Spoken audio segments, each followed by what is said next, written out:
Good morning students. Welcome again in our online class. So the previous lecture, in my previous lecture I explained about the various type of chemical reaction. मैंने मेरे last lecture में आपको बहुत सारे chemical reactions के बारे में introduce किया था, जिसमें से हमारा मेन जो टॉपिक चल रहा था that was oxidation and reduction reaction.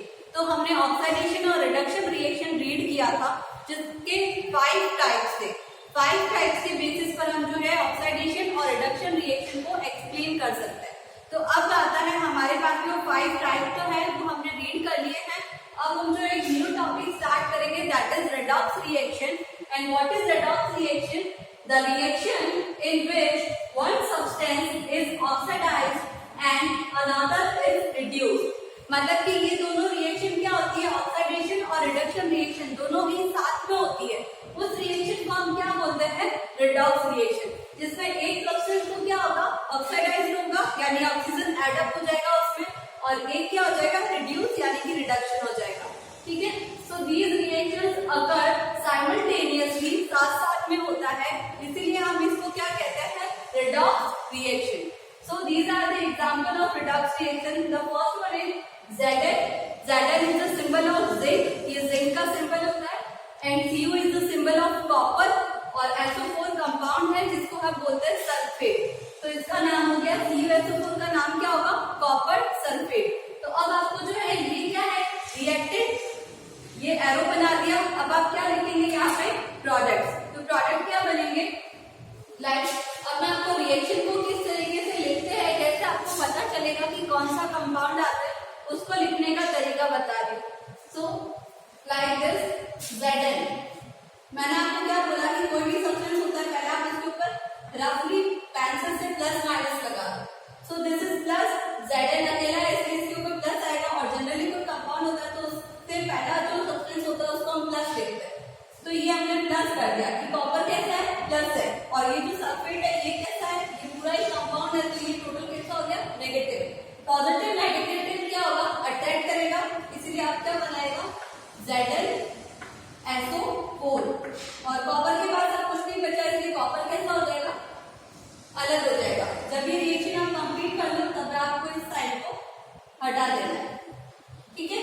सो अब यहाँ पे क्या हो गया, व्हाट इज दिस, ZnSO4 क्या हो गया, जिंक, सल्फेट और कॉपर अलग. तो ये आपको इनके नीचे नाम भी लिखना है. और ये सारा मटेरियल जो भी मैंने बोर्ड पे लिखा है ये सब आपको नहीं लिखना है. I will provide you PPT for that. So अभी आपको सिर्फ समझना है, आप ये अच्छे से एक्सप्लेन कर लीजिए. तो अब इसमें क्या होता है, जैसे Zn और CuSO4 है, तो अब यहाँ पे ऑक्सीजन किस में ऐड हुआ, Zn में ऐड हुआ. इसका मतलब ये कौन सा रिएक्शन हो गया, ऑक्सीडेशन. और कॉपर सल्फेट से ऑक्सीजन रिमूव हो गया, इसलिए ये कौन सा रिएक्शन हो गया, रिडक्शन. दोनों रिएक्शन साथ में हुए, इसलिए हम इसको क्या बोलते हैं, redox reaction. Now the another example is Fe2O3. ये दूसरा एग्जांपल है. इसको हम क्या बोलते हैं, आयरन ऑक्साइड, या फिर हम इसे क्या बोल सकते हैं, फेरिक ऑक्साइड. तो ये फेरिक ऑक्साइड का फॉर्मूला है और इसके बाद में CO है.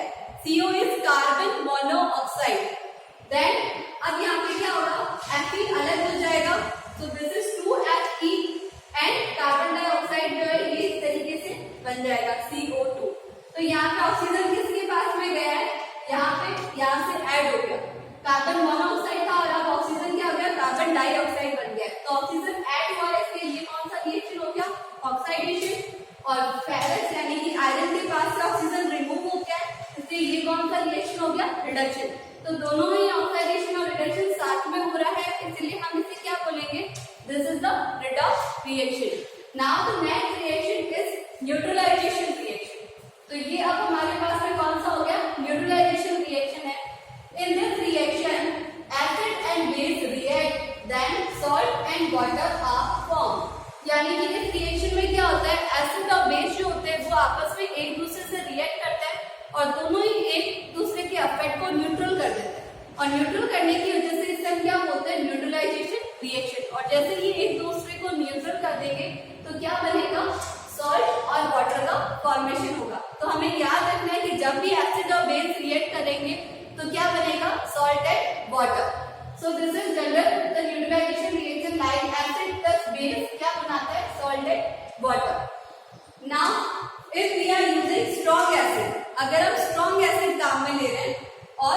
स्ट्रॉन्ग बेस काम में ले रहे हैं। तो strong acid plus strong base, तो कैसा बनेगा सॉल्ट? न्यूट्रल सॉल्ट बनेगा, क्योंकि दोनों ही बहुत स्ट्रॉन्ग है, तो दोनों ही एक दूसरे के इफेक्ट को न्यूट्रल कर देते हैं, दोनों ही एक दूसरे के ऊपर कोई इफेक्ट नहीं डालेंगे, न्यूट्रल हो जाएगा। इसका मतलब इसका पीएच कितना आएगा? 7। And what is pH? ये मैं आपको बाद में बताऊंगी कि पीएच क्या होता है। ये एक स्केल होती है पीएच स्केल, जिससे हमें पता चलता है कि कोई भी सोल्यूशन में आप पीएच मेजर करना चाहते हो कि वो सोल्यूशन कैसा है, एसिडिक है या बेसिक है, तो वो हमें पीएच स्केल से पता चलता है। तो इस स्केल के बारे में हम बाद में रीड करेंगे व्हाट इज पीएच स्केल। अभी आपको सिर्फ ये ध्यान रखना है कि पीएच स्केल क्या होता है। कोई भी लिक्विड दिया हुआ है वो कैसा है, एसिडिक है प्रॉपर्टी में या बेसिक है, वो पता करने के लिए हम पीएच स्केल का यूज करते हैं। Now HCl, HCl is an example of strong acid. तो ये आपको कॉपी में रफ में लिख देना है कि स्ट्रॉन्ग एसिड जो होते हैं वो 3 होते हैं, that is HCl, hydrochloric acid, HNO3, nitric acid and H2SO4। ये क्या है? तीनों ही स्ट्रॉन्ग एसिड के फॉर्मूले हैं। H2SO4 का नाम होता है sulphuric acid. And now these two are the strong bases, और ये दो बेसिस जो होते हैं वो स्ट्रॉन्ग बेसिस की कैटेगरी में आते हैं, दैट इज NaOH यानी कि सोडियम हाइड्रोक्साइड एंड KOH यानी कि पोटेशियम हाइड्रोक्साइड। ओके, तो आपके रफ के अंदर नोट कर लेना स्ट्रॉन्ग एसिड कौन से होता है और स्ट्रॉन्ग बेस कौन सा होता है। तो अब यहाँ पे आपको नेक्स्ट में क्या लेना है? एक स्ट्रॉन्ग, सबसे पहले हमें रिएक्शन को कंप्लीट करना है। Strong acid is HCl, strong base is NaOH। अब आपको ये पता है कि एसिड और बेस रिएक्ट किया है, तो उसके बाद में क्या बनेगा? वाटर। तो सबसे पहले आप वाटर को अलग कर दो। वाटर अलग हो गया, तो यहाँ से क्या हो गया? H, कितने H लेना है आपको? 2 H साथ में लेना है। एक H यहाँ से ले लिया, एक H यहाँ से ले लिया, कंप्लीट हो गया। और एक आपको क्या चाहिए? ऑक्सीजन, तो ऑक्सीजन भी रिमूव हो गया। पीछे क्या बच गया? Na और Cl। तो आप यहाँ पे लिख दोगे Na and Cl. So this is the chemical formula of sodium chloride. तो ये सॉल्ट का केमिकल फॉर्मूला है। जो घरों में हम नमक यूज करते हैं उसको हम सोडियम क्लोराइड बोलते हैं, उसका केमिकल नेम सोडियम क्लोराइड होता है। And this is the formula of sodium chloride. Now if you are using strong acid and weak base, अगर आप स्ट्रॉन्ग एसिड को यूज कर रहे हैं वीक बेस के साथ में, तो एसिड अपना इफेक्ट ज्यादा डालेगा, इसलिए सॉल्ट कैसा बनेगा? एसिडिक सॉल्ट बनेगा। याद रखना है, जो चीज स्ट्रॉन्ग होगी वो अपना इफेक्ट डालेगी, इसलिए ये कैसा बनेगा? Acidic salt. And this is water. तो अब यहाँ पर हमने स्ट्रॉन्ग एसिड कौन सा लिया है? HCl और वीक बेस। तो ये दो बेस आपको काम में नहीं लेना है, इसके अलावा कोई और बेस काम में लेना है। बेस को अगर आपको सिंपल पहचानना हो कि ये बेस है तो कैसे पता चलता है? OH आयन, ये OH आयन अगर किसी फॉर्मूला में लगा है, इट मींस वो क्या है? बेस है। ठीक है, तो this is NH4। NH4 is ammonia, ammonium hydroxide, ammonium hydroxide. अब आपको क्या करना है? वापस से वाटर तो बनाना ही है, तो यहाँ लिख दो H2O। ठीक है, हाइड्रोजन देखो 1 and 2 हाइड्रोजन रिमूव हो गया, ऑक्सीजन भी काम में ले लिया, पीछे क्या बच गया? NH4 and Cl। तो अब यहाँ पे आप लिख दो NH4 and Cl। तो ये किसका फॉर्मूला हो गया? Ammonium chloride. Okay, this is the acidic salt. Acidic salt मतलब इसका पीएच कितना होना चाहिए? पीएच इज लेस देन 7 से कम अगर कोई पीएच पे आए तो वो कैसा होता है? एसिड होता है। Now weak acid, if you are using weak acid and strong base, अगर हम वीक एसिड को और स्ट्रॉन्ग बेस को काम में ले रहे तो बेस कैसा है? स्ट्रॉन्ग, इसलिए ये अपना इफेक्ट डालेगा, तो सॉल्ट कैसा आएगा हमारे पास में? बेसिक सॉल्ट आएगा। सो प्लस वाटर, या बेसिक मतलब वो बेसिक नहीं है, जनरल बेसिक नहीं, जनरल मीन्स बेसिक आप समझ रहे हो, वो नहीं। बेस अलग होता है, यानी बेस जो होता है वो बिटर होता है टेस्ट के अंदर, उसकी बात हो रही है। ठीक है, तो these is basic salt and basic salt के अंदर जो पीएच होगा वो क्या होगा? 7 से ज्यादा होगा। 7 से अगर कोई कम चीज है तो क्या होता है? एसिड, और 7 से अगर ज्यादा वैल्यू है तो वो क्या होता है? बेस होता है। So now this is CH3COOH. This is the chemical formula of acetic acid. तो इसको हम क्या नाम है इसका? Acetic acid. And this is NaOH, sodium hydroxide. अब इसके अंदर भी आपको क्या बनाना है? एसिड और बेस रिएक्ट करते हैं तो सबसे पहले क्या बनाते हैं? वाटर। तो ये वाटर आपने अलग कर लिया, ये देखिए H और एक O चला गया, पीछे क्या बच गया CH3 COO and Na।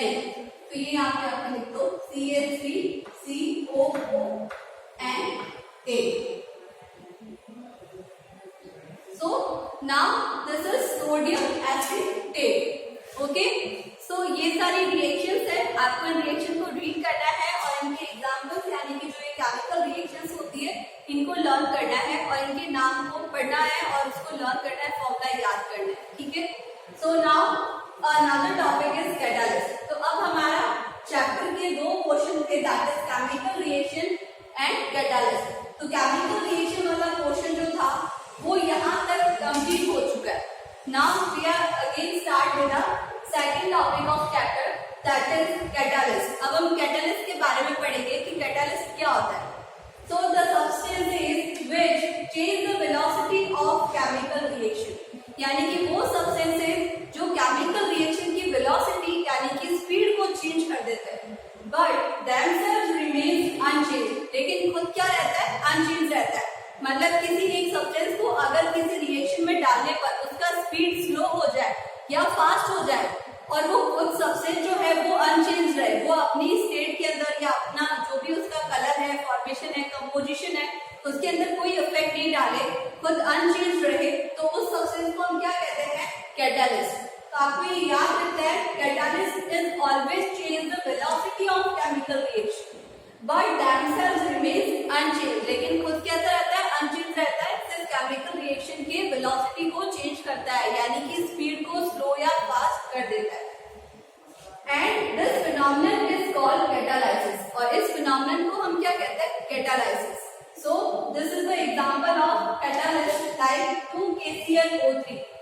K is the symbol of potassium and Cl is the symbol of chlorine and O is the symbol of oxygen. तो this is potassium chloride and ये अब क्या हो रहा है हीट किया है। This triangle denote for the heat, ये ट्रायंगल क्या करता है हीट को डिनोट करता है। कहीं पे भी ये ट्रायंगल आया इट मींस हम क्या कर रहे हैं हीट दे रहे हैं इसको, तो ये हीट है। और उसके बाद में जो एरो के ऊपर जो सब्सटेंस लिखा होता है इस सब्सटेंस को हम बोलते हैं कैटालिस्ट। कैटालिस्ट को कभी भी हम लेफ्ट या एरो के लेफ्ट साइड में या राइट साइड में नहीं लिखते। कैटालिस्ट हमेशा कहाँ आता है एरो के अबव साइड पे, यानी ऊपर की साइड में जो भी सब्सटेंस लिखा हुआ होगा that denotes the catalyst. So this is MnO2, Mn is the symbol of manganese, तो ये क्या हो गया मैंगनीज डाइऑक्साइड, ये आपका कैटालिस्ट है और हीट किया है। हीट करने की वजह से ये सब्सटेंस क्या हो जाएगा डिसोसिएट हो जाएगा। डिसोसिएट का मतलब टूट जाएगा, ब्रेकडाउन हो जाएगा, और ब्रेकडाउन होकर क्या बनाएगा 2KCl यानी कि potassium chloride and 3 oxygen atom. Now the types of catalyst. तो अब हम पढ़ेंगे कैटालिस्ट के डिफरेंट टाइप को। तो first of all it is on the basis of physical state. Physical state के ऊपर कैटालिस्ट जो होते हैं वो कितने टाइप के होते हैं अब हम उससे रीड करेंगे। सो this is the type of catalyst on the basis of physical state. तो अगर आपको कैटालिस्ट के बहुत सारे टाइप्स होंगे, हम हर एक टाइप को रीड करेंगे। तो सबसे पहला टाइप आता है on the basis of physical state. Physical state के ऊपर कैटालिस्ट को 2 टाइप्स में डिवाइड किया गया है, that is homogeneous and the second one is heterogeneous. What is homogeneous मतलब कि सब एक जैसा हो तो हम उससे बोलते हैं होमोजीनियस, और हेट्रोजीनियस मींस सब डिफरेंट हो तो उससे हम बोलते हैं हेट्रोजीनियस। अब ये आएगा कि हम किसके सब समान होने की बात करें, कौन सब साथ एक जैसा होना चाहिए। सो एक केमिकल रिएक्शन में हमेशा क्या होता है 3 चीजें होती है, दैट इज रिएक्टेंट जो एरो के लेफ्ट हैंड साइड में आता है, प्रोडक्ट जो एरो के राइट हैंड साइड में आता है, और कैटालिस्ट जो एरो के ऊपर आता है। तो अगर ये तीनों जो होते हैं रिएक्टेंट, कैटालिस्ट एंड प्रोडक्ट, अगर तीनों जो है वो सेम स्टेट के अंदर हो, सेम स्टेट मतलब जैसे मैंने यहाँ पे स्टेट लिखा है ब्रैकेट के अंदर, तो ये G is the state of gaseous state, ये भी गैस के अंदर है, ये भी गैसियस स्टेट है, and this is also the gaseous state. तो ये तीनों ही जो है हमारा रिएक्टेंट, कैटालिस्ट और प्रोडक्ट तीनों क्या है सेम स्टेट के अंदर है, इसीलिए हम इसे क्या कहेंगे होमोजीनियस कैटालिस्ट। तो डेफिनेशन कैसा हो जाएगा, look at this, when in a chemical reaction products are in same physical state, then catalyst is called homogeneous catalyst. कि अगर कोई केमिकल रिएक्शन में रिएक्टेंट जो एरो के लेफ्ट में होता है उसे हम बोलते हैं रिएक्टेंट, और प्रोडक्ट यानी कि जो एरो के राइट हैंड में होता है उसे हम बोलते हैं प्रोडक्ट, और कैटालिस्ट जो एरो के ऊपर होता है वो तीनों सेम ही स्टेट के अंदर हो, या तो तीनों सॉलिड हो, या तीनों ही लिक्विड हो, या फिर तीनों ही गैस स्टेट में हो, तो हम उसे क्या कहेंगे, that is homogeneous catalyst. And इसी के अपोजिट हो जाएगा if in a chemical reaction physical state of reactants, catalysts and products are different, then catalyst is called heterogeneous catalyst. तो अगर आपके पास में reactant जो है ये दोनों गैस स्टेट के अंदर है और प्रोडक्ट जो है वो भी गैस स्टेट के अंदर है, लेकिन कैटालिस्ट आपका कैसा है, डिफरेंट स्टेट में। ऐसा जरूरी नहीं है, कभी रिएक्टेंट भी अलग स्टेट में हो सकता है, प्रोडक्ट भी डिफरेंट हो सकता है, मतलब कि अगर तीनों एक दूसरे से डिफरेंट स्टेट में हो तो उस कैटालिस्ट को हम क्या कहते हैं, heterogeneous catalyst. So that's all for today. Again I am repeating myself. Do not write this all. आपको ये सारा मैटर नहीं लिखना है, मैं आपको नोट्स प्रोवाइड करूंगी, वही आपको राइट डाउन करना है अपने कॉपी के अंदर, और जो फर्दर टॉपिक है वो हम नेक्स्ट लेक्चर में क्लियर करेंगे। Thank you.